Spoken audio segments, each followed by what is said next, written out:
Assalamualaikum warahmatullahi wabarakatuh. Alhamdulillah rabbil alamin. Wassallallahu wasallama ala nabiyyina Muhammadin wa alihi wa ashabihi ajma'in. Allahumma inna nas'aluka ilman nafi'an wa rizqan tayyiban wa amalan mutaqabbala. Allahumma la sahla illa ma ja'altahu sahla wa anta tajalul hazna idza syi'ta sahla, amma ba'd. Ibu-ibu yang dirahmati oleh Allah Subhanahu wa taala, kita masih tersisa beberapa pembahasan terkait adab agama, dan setelahnya nanti kita akan masuk dalam bab adabud dunia, dan semakin menarik pembahasannya insyaallah azza wajal. Bagaimana nanti beliau mengenalkan kita tentang dunia dan bagaimana sikap kita terhadap dunia. Di sini insyaallah kita mulai dari halaman untuk hari ini, dari halaman 150 di bagian atas. Judul pembahasan kita hari ini adalah macam-macam olahraga jiwa. Macam-macam olahraga jiwa. Kata beliau, oleh karena itu, melatih dirimu melahirkan 3 kondisi. Melatih dirimu melahirkan 3 kondisi. Setiap kondisi memiliki cabang dan memiliki sebab untuk memudahkan akibat selanjutnya.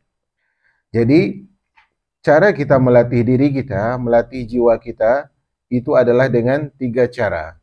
Dengan 3 cara yang akan beliau sebutkan. Dan setiap cara ini ada cabangnya lagi yang akan beliau bagi, dan nanti memiliki sebab yang akan memudahkan kita untuk mendapatkan akibatnya. Kata beliau, kondisi pertama. Kondisi pertama, artinya olahraga yang pertama bagi jiwa. Engkau menghempaskan cinta dunia agar menjauh dari hatimu. Engkau hempaskan cintamu terhadap dunia agar dunia tersebut jauh dari hatimu. Karena dunia membuatmu lalai dari akhirat. Janganlah engkau menjadikan usahamu untuk dunia, karena dia akan menghalangimu untuk mendapatkannya. Hindarilah dekat-dekat dengan dunia. Jangan merasa aman dengannya. Dan ini ucapan yang sangat bagus jemaah yang dirahmati oleh Allah Subhanahu wa taala. Olahraga pertama yang harus kita latih jiwa kita untuk senantiasa ada dalam kehidupan kita adalah kita latih diri kita, kita biasakan diri kita. Olahraga itu maksudnya membiasakan ya. Karena orang kalau olahraga sekali-kali itu tidak disebut sebenarnya dengan olahraga. Sebenarnya tidak. Maka yang dimaksud dengan olahraga itu terus, continue. Olahraga pertama adalah kita buang cinta dunia dari hati kita. Kita buang cinta dunia dari hati kita. Kenapa? Alasannya apa? Kenapa harus kita buang? Karena cinta kita kepada dunia melalaikan kita dari negeri abadi, yaitu akhirat. Ketika kita membuang sesuatu, apa alasannya? Oh, ternyata saya buang dunia. Alasannya adalah karena dia melalaikan saya dari akhirat. Makanya kata beliau tadi, jangan jadikan usaha kita untuk dunia. Karena semakin kita berusaha untuk dunia, semakin lupa kita usaha kita untuk akhirat. Kemudian di sini beliau membawakan sabda dari Nabi SAW. Hadis ini adalah hadis yang diriwayatkan dengan sanad yang hasan. Oleh sebagian para ulama menghasankan, sebagian mendhaifkan, atau minimal hadis ini adalah hasan li ghairihi. Kata Nabi SAW dalam bahasa Arabnya, man ushriba qalbuhu hubbad dunya wa rakana ilaiha iltata minha yushgilu iltata minha bi syughlin la yabraghu anahu wa amalin la yablughu muntahahu wa hirsin la yudriku madahu. Kata Nabi SAW, barang siapa yang hatinya diberikan minum dengan cinta terhadap dunia, hatinya dia menghilangkan dahaga jiwanya dengan minuman dunia. Kalau mau dia katakan pada jiwanya, wahai jiwaku, kalau mau hilang haus, nih, minumlah konsep-konsep dunia. Siapa yang memberi hatinya dengan minuman dunia, cinta dunia, dan mendekatkan dirinya kepada dunia, apa akibatnya? Dia akan melekat dengan kesibukan yang tidak akan selesai kesusahannya. Jadi semakin kita minum dunia, maksudnya semakin apa? Semakin dahaga dengan dunia, semakin haus terhadap dunia. Jangan pernah kita percaya dengan seorang mengatakan, saya akan kerja sebentar aja, nanti bulan depan fokus ibadah. Enggak mungkin. Kalau dia sudah meneguk, ada yang masak lauk apa nih? Mau bersin saya. Bukan di sini kan ya? Yang di sana tadi saya bersin terus juga, di sini jangan sampai. Nah, siapa yang hatinya diberi minum dengan dunia, maka apa akibatnya tadi? Dia akan disibukkan dengan kesusahan yang tidak ada endingnya. Semuanya susah, sampai kapanpun susah. Karena dunia. Kemudian, angan-angan yang tidak akan dicapai puncaknya. Jadi orang yang dekat dengan dunia, berarti dia mengejar bayangannya. Dia kejar menjauh. Dia peluk tak bisa. Dia genggam tak mampu. Karena dunia tersebut hanyalah angan-angan. Ibarat dilihat di sana ada air, setelah didekat tidak ada. Apa ini? Fata morgana. Begitulah dunia. Dan ketamakan yang tidak bisa diketahui waktunya. Jadi siapa yang mengejar dunia, itu dia mengejar ketamakan. Yang mana waktunya itu nggak ada endingnya. Tidak ada orang yang punya dunia itu merasa cukup, tidak ada. Tidak ada. Makanya kata Nabi SAW, dua tipikal manusia yang tidak pernah kenyang. Yang pertama adalah, kata Nabi SAW, orang yang mengejar dunia nggak pernah kenyang. Dan yang kedua kata Nabi, penuntut ilmu tidak pernah kenyang. Penuntut ilmu sejati itu tidak pernah kenyang dengan ilmu. Bahkan kata Nabi dalam hadis yang lain, "Lau kana li bani Adam wadiyan min zahab." Seandainya anak Adam itu punya 2 lembah emas, la ahabba an yakuna lahu thalitha. Dia pasti pengen punya lembah emas yang keberapa? Ketiga. Kalau punya 3 mau keempat. Kata Nabi, wala yamla'u fahu illa turab. Tidak ada yang bisa menghentikannya kecuali ketika mulutnya sudah diisi dengan tanah. Jadi ketamakan itu tidak akan berhenti. Di sini beliau bawakan riwayat jemaah.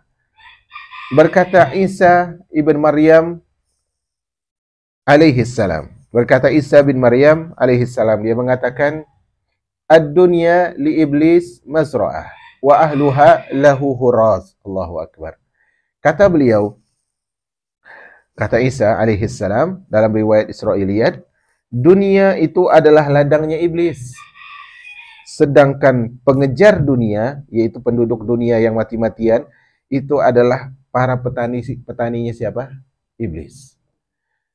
Ladang dunia ini adalah ibarat ladangnya iblis. Siapa yang mengejar dunia berarti dia menggarap tanah untuk siapa? Untuk iblis. Budak iblis. Dari budak Allah menjadi budak iblis. Kehinaan jemaah. Kalau kita menjadi budak Allah, inilah title terbaik. Hamba Allah. Title terbaik bukan profesor, bukan doktor, dan sebagainya. Tapi title terbaik itu adalah Abdullah. Abdullah. Bahkan Nabi SAW membanggakan dirinya dengan sebutan Abdullah. Hamba Allah subhanahu wa ta'ala. Jadi siapa yang ingin terus bercocok tanam dengan dunia, berarti dia adalah karyawannya iblis. Alaihi la'natullah. Dan kira-kira beruntung tidak orang yang menjadi karyawan iblis? Tidak. Sudah tahu jawabannya. Tidak akan beruntung.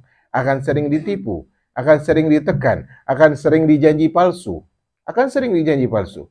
Dan itu sebagaimana dimuatkan dalam surah Ibrahim ketika di situ Allah menegaskan tentang khutbah iblis. Nanti dibuka surah Ibrahim. Kemudian Ali bin Abi Thalib berkata, kata Ali bin Abi Thalib, masalud dunya masalul hayyah. Dunia itu seperti ular. Perhatikan pelan-pelan. Layyinu massuha. Kulitnya licin. Ular tersebut kulitnya licin. Tapi apa? Qatilun sammuha. Racunnya mematikan. Kelihatannya lemah kan begitu ya? Licin, tipis. Tapi racunnya mematikan. Apa kata Ali? Fa'arid amma a'jabaka minha likillati ma yashibuka minha. Hindarilah dunia yang membuatmu takjub. Afwan, ini terjemahnya ada salah sepertinya. Hindarilah bagian dari ular yang membuatmu takjub, karena sedikit dia yang akan menemanimu. Artinya adalah kita takjubnya dengan ular yang kok kayaknya tipis sekali. Kemudian kita pegang, kemudian diapain dia? Dipatuk oleh dia. Itu juga ibarat dengan dunia. Kita hindari dunia karena dunia ini cuma yang memikatnya itu apa? Sedikit. Ular ini membuat kita takjub kan? Kayaknya tipis sekali. Ini tidak semua orang yang tentunya takjub dengan ular. Saya pun geli. Kan begitu. Takut sih enggak, cuma geli. Kalau geli kira-kira mendekat tidak? Tidak juga. Tapi tidak takut beneran, cuma geli aja. Asal dia tidak jalan, saya tidak geli. Nah, kemudian apa kata beliau? Jauhkanlah kesusahan dunia darimu, karena engkau yakin akan berpisah dengannya. Jadi sesuatu yang akan kita tinggalkan, akan berbeda jalan, akan terputus hubungan, itu jangan terlalu dekat. Karena kalau dekat, kemudian berpisah, apa yang terjadi? Sedih, berduka, melarat, bahkan jatuh dan sulit untuk bangun. Waspadalah sebisa mungkin terhadap dunia, saat engkau berada pada kondisi seakrab mungkin dengannya. Kalau sedang jauh, jangan mendekat. Kalau sudah ada jarak dekat, jangan semakin dekat. Kemudian apa kata beliau? Saat engkau akrab dengannya, apa yang harus terjadi? Waspada. Karena satu saat dia akan matuk seperti ular. Semakin dekat, semakin kita kemungkinan untuk apa? Digigit oleh ular. Begitulah dunia. Semakin akrab, waspada kita. Karena dia akan menggigit. Dan ini ucapan yang sangat bagus sekali jamaah yang dirahmati oleh Allah Subhanahu wa taala dari Ali. Kemudian apa kata beliau? Kata beliau, setiap kali pemilik dunia tenang menuju kebahagiaan, maka dia akan disergap oleh kebencian. Jika dia tenang menuju keakraban dunia, maka kemurungan akan menghilangkan dunianya. Artinya hari ini dia bahagia dengan dunia, besok kira-kira apa? Bahagia lagi? Belum tentu. Bisa jadi dia murung, akan bisa jadi dia menangis, atau bisa jadi dia terluka. Demikianlah dunia. Dia tidak selamanya hidup dengan satu keadaan yang membahagiakan kita. Makanya di sini juga beliau bawakan ucapan seorang sastrawan dari bahasa Arab. Beliau mengatakan, ad-dunya la tasfu li syaribin wa la tabqa li sahibin. Allahu akbar. Kata orang ini, kata orang bijak ini, dunia tersebut tidak bening bagi orang yang minum. Artinya dunia tersebut bukanlah air mineral bagi orang yang minum. Wala tabqa li sahibin, bukan juga kekal bagi pemiliknya. Dia tidak bening bagi yang minum, tidak kekal bagi pemiliknya. Kemudian apa kata beliau? Wala takhlu min fitnatin, dunia itu tidak pernah lepas dari apa? Fitnah. Tidak pernah lepas dari petaka. Dan tidak menyelisihi kesengsaraan. Artinya dunia itu selalu berteman dengan apa? Sengsara. Ibarat mata uang. Kirinya dunia, kanannya apa? Sengsara. Pasti ada. Tidak bisa dipisahkan. Tidak terlepas dari petaka dan tidak menyelisihi kesengsaraan. Apa yang harus kita lakukan? Maka berpalinglah dari dunia sebelum dia berpaling darimu. Ini seperti yang kita ucapkan pertemuan lalu. Sebelum kita ditinggalkan dunia, tinggalkan. Karena dunia kalau meninggalkan kita jauh lebih menyakitkan daripada ketika kita meninggalkan dunia. Meninggalkan pengkhianat, yaitu dunia maksudnya, jauh lebih menyakitkan, jauh lebih indah, jauh lebih ringan rasa sakitnya daripada ketika kita ditinggalkan ketika kita sudah begitu kasmaran dengan dunia. Maka ucapan seperti ini sangat indah. Beliau sudah bawakan hadis, beliau bawakan riwayat dari Isa, beliau bawakan ucapan Ali, beliau bawakan ucapan sastra Arab, kemudian beliau bawakan ucapan dari ahli hikmah orang Arab, orang bijaksana dari orang Arab. Kata orang ini, unzur ila dunya nazar zahid al-mufariki laha, wala tata'ammal ta'ammul al-asyiqil wamiqa biha. Asyik wala tata'ammal ta'ammul al-asyiqil wamiqi biha. Kata beliau, lihatlah dunia seperti orang zuhud yang akan berpisah dengannya. Tataplah dunia itu, tapi dengan tatapan orang zuhud yang pasti dia tahu dia akan berpisah dengan dunia. Jangan memikirkan dunia, jangan mengamati dunia seperti orang yang mencintainya. Karena apa?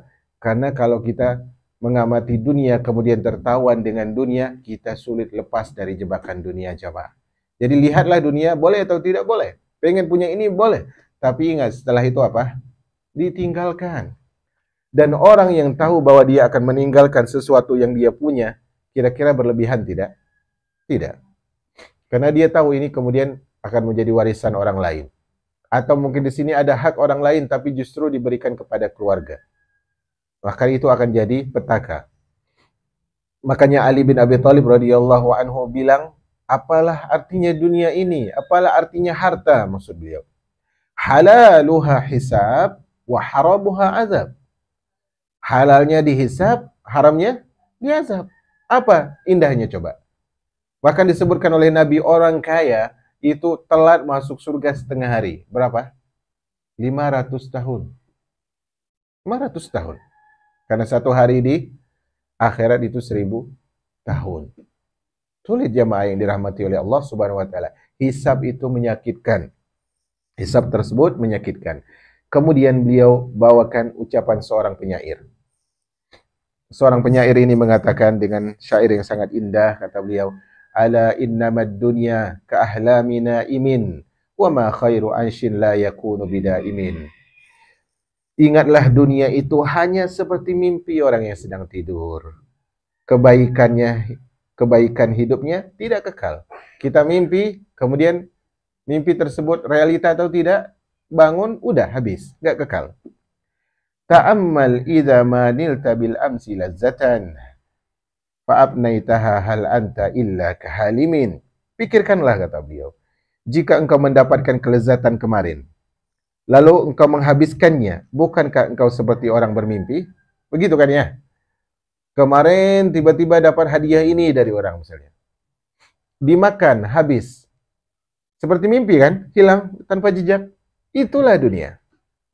Fakam ghafilin anhu wa laysa bighafilin wa kam naimin anhu wa laysa binaimi. Allahu akbar. Kata beliau, betapa banyak orang yang lalai, tapi sebenarnya dia tidak lalai itu. Dia tahu dia itu sedang tidak lalai.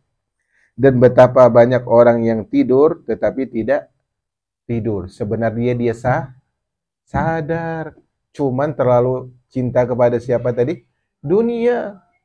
Dia bilang, oh saya lalai, oh saya silap, padahal tidak, sama sekali tidak. Maka ini bahaya umat al-Islam yang dirahmati oleh Allah Subhanahu wa taala. Maka beliau katakan tadi, untuk riyadhah atau olahraga pertama bagi jiwa kita adalah hempaskan cinta dunia dari hati. Bukan dilepas, tapi apa? Hempaskan, lempar dan jadikan dunia itu sakit. Jangan sampai kita yang sakit. Kemudian jamaah yang dirahmati oleh Allah Subhanahu wa taala, di sini kemudian beliau membawakan sebuah riwayat dari Sufyan bahwasanya Khadir berkata kepada Musa alaihi wassalam, Khadir juga seorang nabi sebagaimana Musa juga seorang nabi. Jadi pendapat yang lebih kuat, Khadir atau Khidir ini adalah seorang nabi. Dia bukan seorang wali. Di sana ada kelompok sufi yang mereka mengatakan bahwa Khadir adalah wali. Tujuannya apa? Tujuan mereka adalah agar menyatakan bahwa di sana ada wali yang boleh keluar dari syariat Nabi. Buktinya Khadir keluar dari syariat siapa? Musa. Maka kita katakan tidak, Khadir adalah Nabi. Karena dalam surah Al-Kahfi disebutkan, dia katakan, inilah di antara yang diajarkan oleh Rabbku kepadaku, yaitu berupa wahyu. Maka kata Sufyan meriwayatkan, sebelumnya diriwayatkan dulu, ada hadis, afwan ana terlewat hadisnya. Namun hadis ini adalah hadis yang tidak ada asal usulnya, makanya ana tidak terlalu konsentrasi di situ. Dalam artian hadisnya tidak ada di dalam kitab hadis. Nah, kita masuk dalam riwayat dari Khadir. Riwayat ini Israiliyat. Kemarin apa? sikap kita terhadap Israiliyat, sikap kita disampaikan tidak masalah. Disampaikan tidak masalah. Israiliyat itu adalah riwayat dari orang-orang Israel, Bani Israel. Kalau disampaikan aja nggak masalah, kata Nabi, wahaddisu an Bani Israel fala haraj. Ceritakan tentang Bani Israel nggak masalah.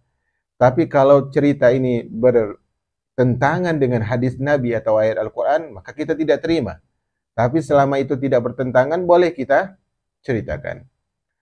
Di sini katanya Khadir berkata kepada Musa, ya Musa, wahai Musa, a'rid anid dunya, berpalinglah dari dunia.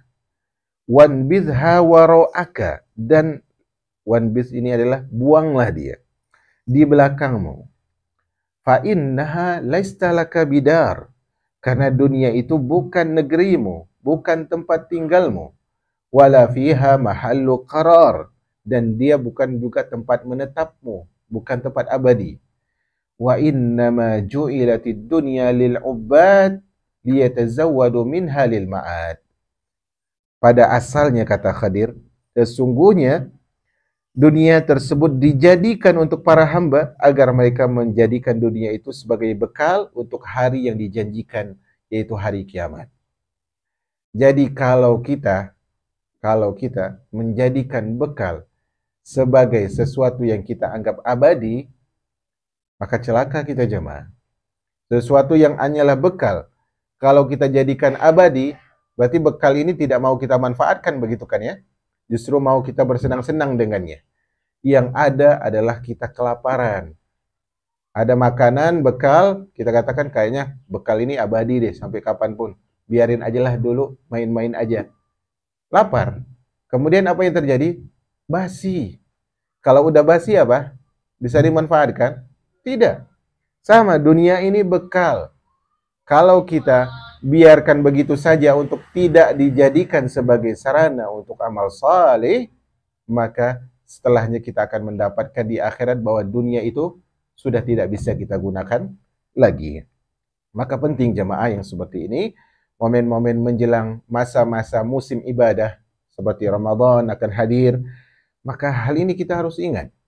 Kesibukan dunia itu semakin banyak ketika kita dituntut untuk semakin ibadah. Semakin datang masa ibadah, semakin dunia itu membujuk. Tapi ingat, kata Khadir di sini, sejatinya dunia itu dijadikan untuk para hamba agar mereka mempersiapkan diri untuk hari yang dijanjikan. Kemudian, dalam riwayat disebutkan dari Isa bin Maryam, dia mengatakan, ad-dunya kintarah, dunia tersebut adalah jembatan. Apa kata beliau? Fa'buruha wa la ta'muruha. Fa'buruha wa la ta'muruha. Maka seberangilah dia, yaitu seberangi apa? Dunia. Jembatanilah dia, lintasilah dia.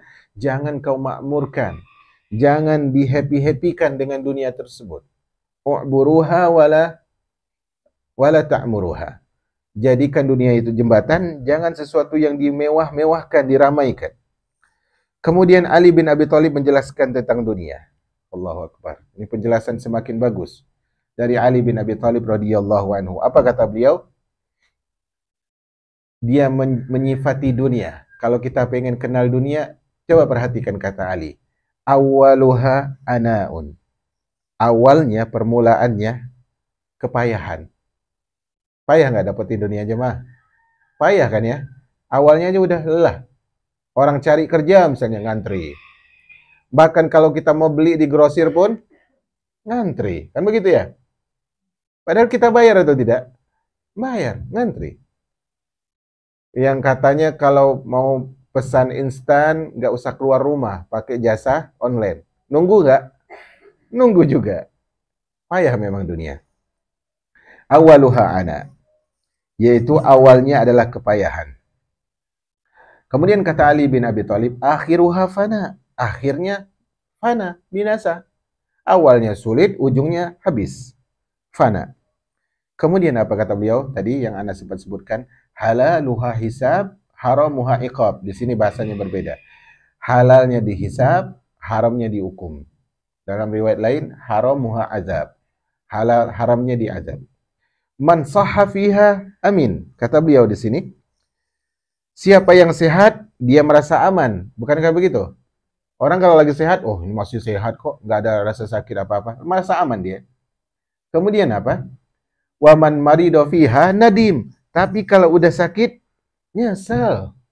Dulu kok nggak dipusiin, kenapa dulu nggak beramal, masih sehat, sekarang udah sakit, sulit. Kan begitu ya?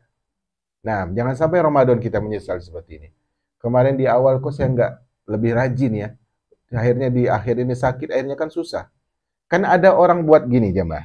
Program Ramadannya, saya di awal begini. Di akhir lebih maksimal. Kan begitu? Salah tidak? Tidak salah. Tapi yang salahnya adalah yang di awal dia buat target ini, masa luangnya disia-siakan dengan alasan nanti maksimalnya di akhir. Padahal dia belum memiliki akhir itu. Nggak tahu nyampe nggak di situ. Ketika sehat merasa aman, ketika sakit menyesal. Kemudian apa kata Ali? Wa man istaghna fiha futin. Orang kaya dapat petaka, dapat bala, dapat ujian, dapat fitnah. Wa man ibtaqara fiha hazin. Orang miskin mewek, sedih. Gitu ya. Dunia. Wa man sa'aha fatathu. Kata Ali, siapa yang berusaha mencari dunia, dia akan kehilangan dunia. Bahkan saya katakan dia bukan hanya kehilangan dunia, tapi dia kehilangan harga dirinya sebagai seorang hamba. Kemudian kata Ali bin Abi Thalib radhiyallahu anhu, "Wa man qa'ada anha atadhu." Siapa yang duduk menjauh dari dunia, pasti didatangin. Nah gini, yang kalau kita diam aja didatangin, ngapain harus berlari? Allahu Akbar. Kita diam aja dia datang, kemudian kita susah payah. Tapi dia datang ini untuk menghibur atau memfitnah? Memfitnah kita, memberi ujian. Wa man nadhara ilaiha a'madhu. Siapa yang melihat dunia, maka dunia akan membuatnya buta. Lupa dia sama Allah, lupa dia sama saudara, lupa dia sama pengajian yang pernah dia kaji. Subhanallah jamaah, banyak di antara kita atau sebagian di antara kita mengeluhkan susahnya Ustaz. Ana udah ngaji, ana udah belajar, ana udah sholat, ana udah tutup aurat, susah itu. Kenapa jemaah? Karena Allah tahu kalau kita sudah kaya, jauh. Coba lihat, nih, orang-orang yang rata-rata hadir di majelis di Bengkong lah misalnya. Rata-rata orang menengah ke atas atau menengah ke bawah? Hah? Menengah ke atas atau menengah ke bawah? Menengah ke bawah. Karena kalau udah dapat dunia, Ustaz ini harus diawasi, ini harus dihitung, belum lagi zakatnya. Belum lagi zakatnya katanya. Padahal apa? Zakat butuh ilmu. Siapa yang melihat dunia akan dibutakan oleh dunia. Kemudian apa kata Ali bin Abi Thalib? Wa man nazara biha basarathu. Siapa yang melihatnya lagi, kemudian apa?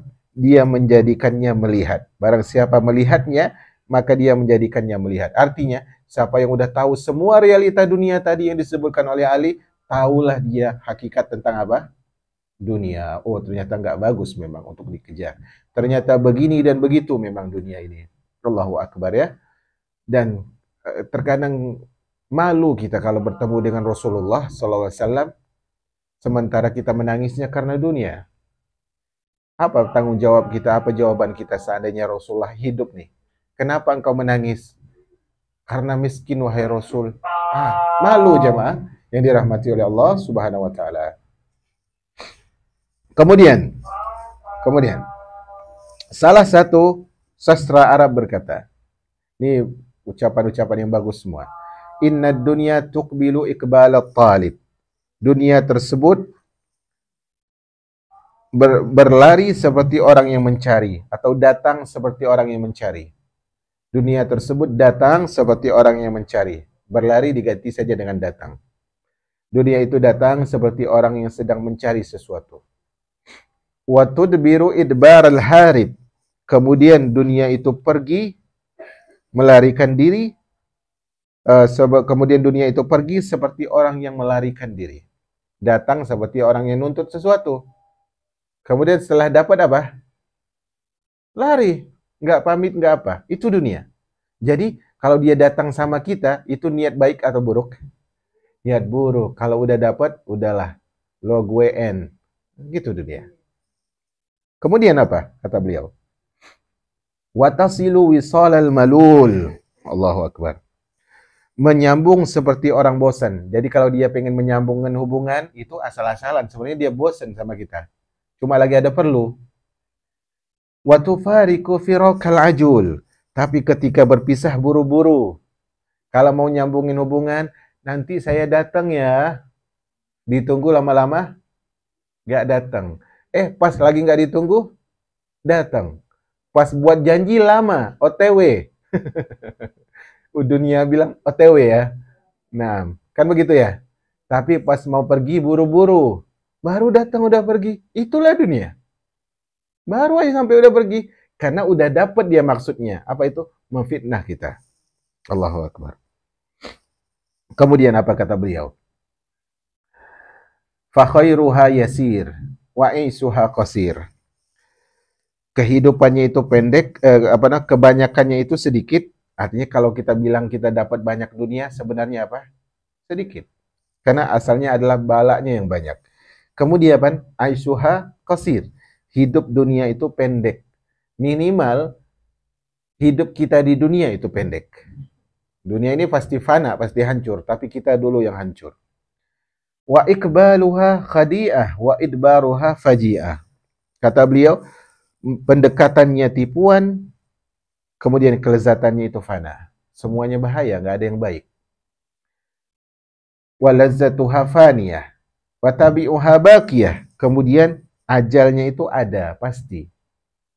Kekalnya nggak pasti, itu pastinya fana, hancur. Tapi hidup dunia itu pasti hancur, ajal itu pasti datang.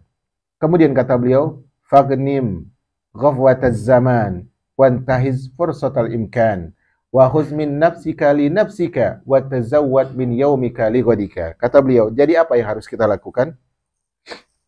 Kata beliau, ambillah kesempatan tidur ringan waktu. Artinya, ambillah waktu tidur itu secukupnya aja. Kita hidup bukan untuk tidur. Ada tugas, jamaah.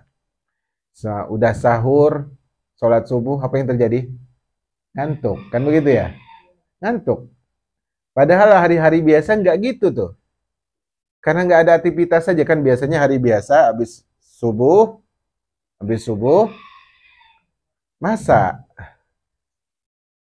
Sekarang habis subuh apa? Tidur. Padahal nggak ada kerjaan. Harusnya amal. Maka kata beliau, tidurnya tidur ringan aja. Tangkaplah kesempatan, kemungkinan. Selama ada kemungkinan waktu, gunakan. Jangan sisihkan sedikit pun. Oh, nanti kayaknya waktu siang lebih leluasa. Enggak. Waktu yang belum kita miliki itu jangan berandai-andai. Jangan berandai-andai. Jangan berandai-andai. Itu sama sekali tidak. Itu ibarat kisah cinta yang gagal. Andai aku bersuamikan fulan. Dapat tidak? Tidak dapat. Kemudian suami yang selain fulan dapat juga tidak? Belum tentu dapat. Penyesalan. Sama, dunia itu selama ada kemungkinan, ambil. Jangan nunggu kemudian hari atau kemudian waktu. Ambillah dirimu dari dirimu, kata beliau. Ambillah dirimu dari dirimu. Wa khudz min nafsika li nafsika. Maksudnya, ambillah dari dirimu, dari usiamu, untuk kemaslahatan hidupmu di akhirat. Selama masih ada usia, jadikan ini bermanfaat. Kemudian, bekalilah hari ini untuk hari esok. Yaitu bekalkanlah untuk akhiratmu selama engkau masih di duniamu. Indah semua jamaah yang dirahmati oleh Allah Subhanahu wa taala. Kemudian berkata Wahab bin Munabih, seorang ulama terkenal. Wahab bin Munabih bin Kamil bin Syabi As-San'ani. Beliau adalah salah satu ulama ahli hadis yang wafat di tahun 110 Hijriah. Beliau mengatakan, perumpamaan dunia dan akhirat itu seperti madu.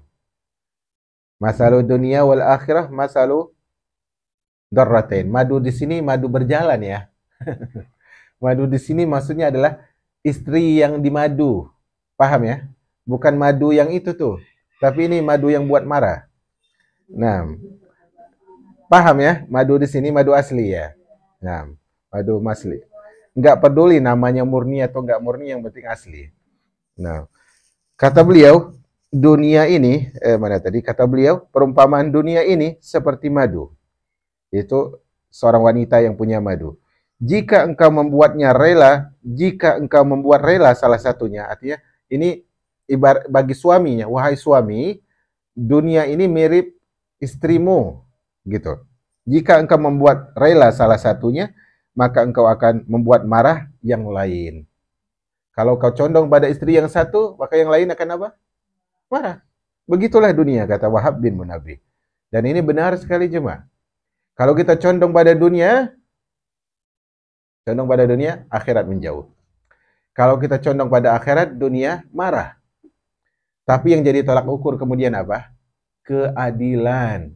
Adillah menyikapi dunia, adillah menyikapi akhirat. Jangan mentang-mentang mau ibadah, kemudian lupa dunia. Semua punya kadarnya. Kemudian berkata Abdul Hamid, dunia adalah tahapan-tahapan. Ada yang berangkat, ada yang singgah. Artinya ada yang datang, ada yang singgah. Lalu salah seorang ahli hikmah juga berkata, dunia bisa jadi adalah siksa yang singgah atau nikmat yang hilang. Allahu Akbar. Semuanya buruk. Siksa yang mampir atau nikmat yang pergi. Akan ini kan buruk semua. Kemudian dalam pepatah Arab dikatakan oleh ahli hikmah, kehinaan adalah petunjuk dunia. Allahu Akbar. Jadi dunia ini punya jalan hidayahnya, tapi hidayahnya apa? Membawa pada kehinaan. Membawa pada kehinaan. Kemudian beliau bawakan lagi syair. Syair yang disenandungkan beliau di sini adalah tamatta' minal ayyami in kunta hazima fa innaka minha baina na'in wa amrin. Baina nahin wa amirin. Kata beliau, nikmatilah hari-harimu jika engkau adalah orang yang teguh, karena engkau berada di antara perintah dan larangan. Kita antara perintah dan larangan Allah. Idza abqatid dunya 'alal mar'i dinahu, fama fatahu minha falaysa bidha'iri. Jika dunia menyisakan agama seseorang, kalau agama kita enggak diganggu nih, maka kehilangan dunia itu tidak bahaya. Kalau kita bermuamalah dengan dunia tapi enggak ngefek mudaratnya pada akhirat kita, enggak masalah. Agama kita tidak terkorbankan, tidak masalah. Nuntut ilmu kita tidak terbengkalai, tidak masalah. Ibadah wajib tidak terbengkalai, tidak masalah. Asalnya itu tidak masalah. Kemudian kata beliau, falan ta'dilad dunya janaha ba'udatin wala wazna zariman min janahi liqa'iri. Kata beliau, dunia tidak akan mampu menyamai seekor sayap seekor lalat, dan tidak juga seberat biji tidak pula seberat butiran telur atau biji yang kecil. Artinya tidak sebanding. Dunia ini tidak lebih berharga daripada itu. Kalau saya kasih kepada ibu-ibu, ibu-ibu saya mau jual nih sayap seekor nyamuk, mau beli nggak? Ya udah deh, saya kasih aja. Nggak mau. Dunia, kata Nabi, lebih dari itu. Dan ibu-ibu sudah sering mendapatkan hadisnya. Kemudian di bait terakhir beliau katakan, fama ridud dunya thawaban lil mu'minin wala ridud dunya jazaa'ul lil kafirin. Allahu Akbar. Ini perhatikan, ini garis besar. Ridonya dunia atau dunia itu tidak ridho bukan juga pahala bagi mukmin. Artinya apa? Kalau dunia enggak ridho sama kita, enggak masalah gitu maksudnya. Dan jika ternyata dia tidak ridho, bukan juga balasan bagi orang kafir. Artinya dunia ini bukan sesuatu yang penting. Apakah saya harus buat dunia ridho? Enggak. Dunia ridho atau tidak ridho itu bukan masalah bagi mukmin, dan itu juga bukan masalah bagi orang kafir. Masalah ridho itu masalah ridho siapa? Ridho Allah Subhanahu wa ta'ala. Ridho Allah Subhanahu wa ta'ala.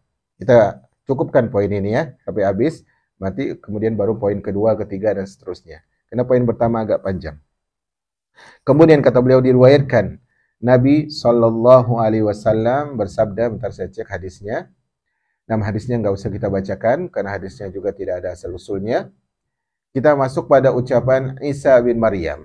Kata Isa bin Maryam, janganlah kalian berebut dunia dari para pecinta dunia. Ada orang punya dunia, jangan mau seperti mereka. Jangan berebut dunia dari mereka.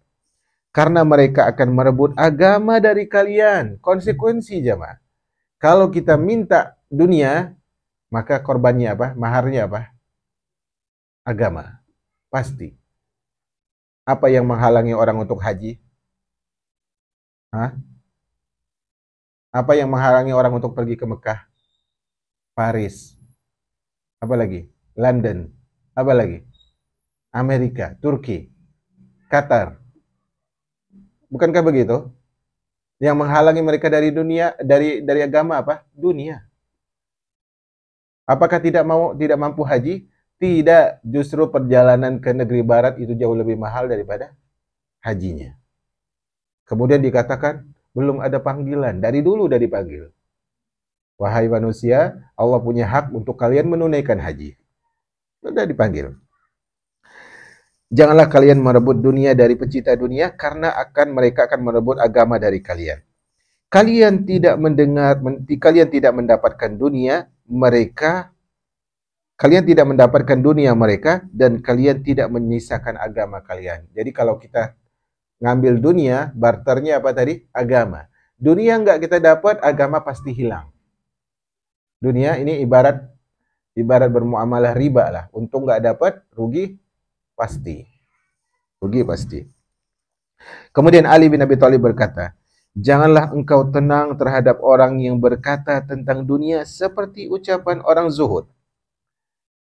Apa kata Ali bin Abi Thalib? Selanjutnya, kata beliau, tetapi perbuatannya seperti perbuatan orang yang mencintai dunia. Artinya ada orang gini, saya yang penting makan aja cukup lah Ustaz. Nggak buru-buru. Tapi yang dilihat apakah ucapannya? Bukan. Lihat perbuatannya gimana. Ternyata enggak. Makan aja cukup tapi kerja dari subuh sampai malam. Kan begitu? Jadi jangan terpedaya dengan ucapan. Ucapan itu banyak menipu. Kemudian apa kata beliau? Jika dia diberi dunia, maka dia tidak merasa kenyang. Jika dia tidak diberi, maka dia tidak qanaah. Dia bilang tadi, yang penting makan. Padahal kalau dikasih, nggak cukup. Kalau nggak dikasih, marah. Berebut sembako kan begitu ya. Orang kaya pun padahal berebut untuk dijual lagi. Nah, dia tidak mampu mensyukuri kenikmatan yang diberikan, meminta kelebihan sisa. Yang ada nggak disyukuri, justru minta sisa. Nggak qanaah sama sekali. Melarang manusia tetapi dia sendiri tidak berhenti. Inilah konsep pecinta dunia. Kalau didapatkan siapapun dia, orangnya, ustadzkah, siapakah dia, penuntut ilmukah dia, orang yang dibilang solehkah.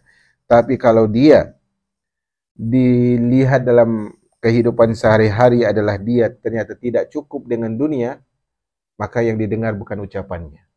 Tapi yang dilihat adalah perbuatannya. Tapi bukan berarti kita apa? Bukan berarti kita semena-mena mencela saudara seiman yang begitu. Kita lihat apa yang terjadi sebenarnya. Kemudian, memerintah melakukan perbuatan yang tidak dia lakukan. Mencintai orang soleh, tetapi tidak melakukan perbuatan orang soleh. Kita bilang kita cinta Nabi. Tapi Nabi meninggalkan dunia, kita mengejar dunia. Nah, dan membenci orang jahat, tapi dia adalah bagian dari orang jahat. Gak suka sama orang begini. Gak suka sekali sama orang yang suka ngomongin orang lain, ghibah dan sebagainya. Tapi apa? Ternyata dialah apa? Apinya. Gak mungkin ada asap kalau gak ada api atau bara api. Kemudian jamaah yang dirahmati oleh Allah Subhanahu wa taala, kita berhenti nanti sampai syair. Hasan Al-Basri berkata, dunia seluruhnya adalah kesusahan. Kebahagiaan dari dunia adalah laba. Kalau pun dapat bahagia dari dunia itu untungnya dikit aja. Salah satu ulama berkata, dunia itu sering berubah, cepat mengingkari, sangat menipu, dan selalu mengkhianati.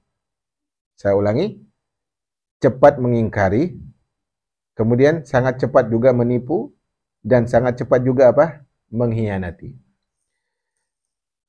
Apa yang harus kita lakukan? Kata beliau, maka putuskanlah sebab-sebab hawa nafsu dari hatimu. Jadikanlah angan-anganmu yang paling jauh sebagai sisa harimu.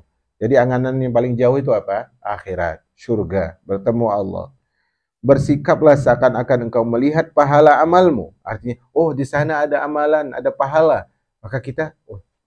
Jadi kalau kita beramal tidak membayangin pahala jemaah, apa yang terjadi? Malas. Karena kenapa kita kejar dunia? Karena kita melihat apa? Hasil. Kita berdagang melihat apa? Hasil. Menjadi karyawan melihat apa? Hasil. Kenapa kita semangat? Mau nggak kerja di PT saya nggak digaji? Mau? Nggak mau. Karena itu kalau kita mau semangat ibadah, bayangkan hasilnya. Misalnya Allah sebutkan, Rasulullah sebutkan, siapa yang berwudu, kemudian memperbagus cara wudunya, kemudian dia sholat 2 rakaat setelah itu, dalam hadis yang sahih, maka balasannya surga. Bayangin surga. Walaupun kita tidak bisa membayangkan seutuhnya, tapi bayangin kita dapat surga. Yang paling indah, yang kata Nabi, tidak pernah dilihat oleh mata, tidak pernah indahnya itu terdengar oleh telinga, tidak seperti yang dibayangkan oleh hati. Kalau kita nggak bayangin pahala, malas kita jemaah. Malas, sama dengan kita baca Quran di Ramadan. Sama nanti, tapi kan haid Ustaz nggak boleh banyak bersentuhan dengan Al-Quran. Sekarang punya alatnya. Kita punya kaos sarung tangan, atau kita punya gadget, atau kita punya laptop dan sebagainya, bisa baca. Tidak ada alasan sebenarnya. Kemudian di sini juga beliau sebutkan, maka putuslah sebab-sebab hawa nafsu dari hatimu, jadikanlah angan-anganmu yang paling jauh sebagai sisa harimu, kemudian bersikaplah seakan-akan kau melihat pahalamu. Ini tadi. Salah satu ahli hikmah berkata, dunia adalah musibah yang menyakitkan atau kematian yang mengagetkan. 2 hal buruk, musibah, menyakitkan. Tiba-tiba apa? Maut. Tiba-tiba maut. Karena kematian tersebut bukan jodohnya orang sakit. Bukan. Kematian tidak pernah berjanji setia dengan orang sakit. Tapi kematian berjanji dengan orang apa? Orang hidup. Ini pegang ucapan Ana. Kematian tidak berjanji dengan orang sakit, tapi dia berjanji dengan orang hidup. Siapapun yang hidup, dia pasti mati, tidak harus sakit. Tidak harus sakit. Bahkan para ulama menyebutkan apa jemaah? Para ulama sebagian menyebutkan adalah kebanyakan orang wafat itu di usia muda. Mayoritas orang wafat itu, Anda lupa angkanya. Mayoritas orang wafat itu di usia 20 atau 30 tahun lah kurang lebih diucapkan oleh para ulama. Buktinya apa? Buktinya karena sedikit orang yang wafat di usia tua. Justru banyak orang yang tidak sampai di usia tua. Berarti wafatnya usia apa? Muda. Mayoritas penduduk dunia seperti itu. Maka kita tutup dengan syair. Kata beliau di sini dalam syairnya, dalam syair yang sangat bagus, di sini beliau sebutkan,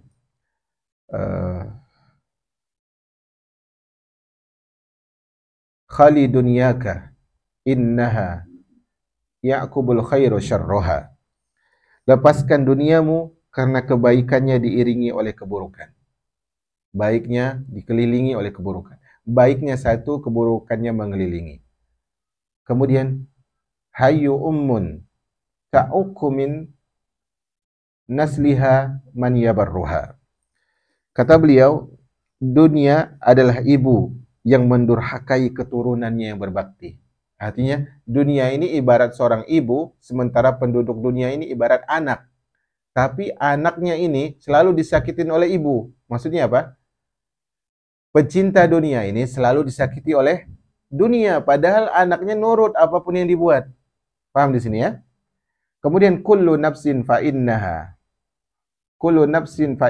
tabtaghi ma yasurruha. Setiap jiwa mencari sesuatu yang membahagiakannya. Wal manaya tasukuha wal amani tagurruha. Tapi angan-angan mengiringnya uh, uh, mana yang di sini bukan angan-angan, di situ dirubah. Tapi ajal menggiringnya. Angan-angan diganti ajal. Tapi ajal menggiringnya dan angan-angan yang tak mampu mungkin untuk diraih menipunya. Artinya ajal menggiringnya pada kematian dan angan-angan menipunya. Kemudian kata beliau, fa iza istahallatil jana aqbal khulwa murruha yastawi fi darijihi abdu ardin wa hurruha. Agak jauh ini bahasa Arabnya dari ana, jadi tidak nampak. Kata beliau, ketika buah terasa manis, maka rasa pahit pasti mengiringinya. Kalau telah terlalu manis, apa jadinya? Pahit kan ya? Ini ibu-ibu yang lebih tahu. Kalau udah terlalu manis, apa jadinya? Pahit. Ketika buah terasa manis, rasa pahit mengiringinya. Langsung rasa pahit mengiringi langsung rasa manisnya. Dalam kuburnya, tanah seorang hamba dan merdeka itu sama. Maksudnya apa? Dalam kuburnya, dalam kubur, orang yang merdeka dan orang yang hamba sahaya itu sama. Maksudnya gitu. Bahasanya agak sedikit sulit di kitab. Maksudnya adalah selama di kubur nggak bedanya orang kaya dan miskin, rakyat dan pemimpin. Tidak ada bedanya jemaah yang dirahmati oleh Allah Subhanahu wa taala. Maka kemudian nanti beliau sebutkan, jika engkau melatih dirimu sesuai resep dari kondisi ini, maka dia mendapatkan 3 hal. Ini akan kita sebutkan nanti karena terlalu panjang. Yang jelas olahraga jiwa ada 3. Olahraga yang pertama adalah kita hempaskan dunia dari hati kita, maka nanti kita akan mendapatkan 3 perkara. Apa saja itu? Nantikan episode berikutnya. Wallahu a'lam bishawab. Wassallallahu ala nabiyyina Muhammad. Walhamdulillahi rabbil alamin.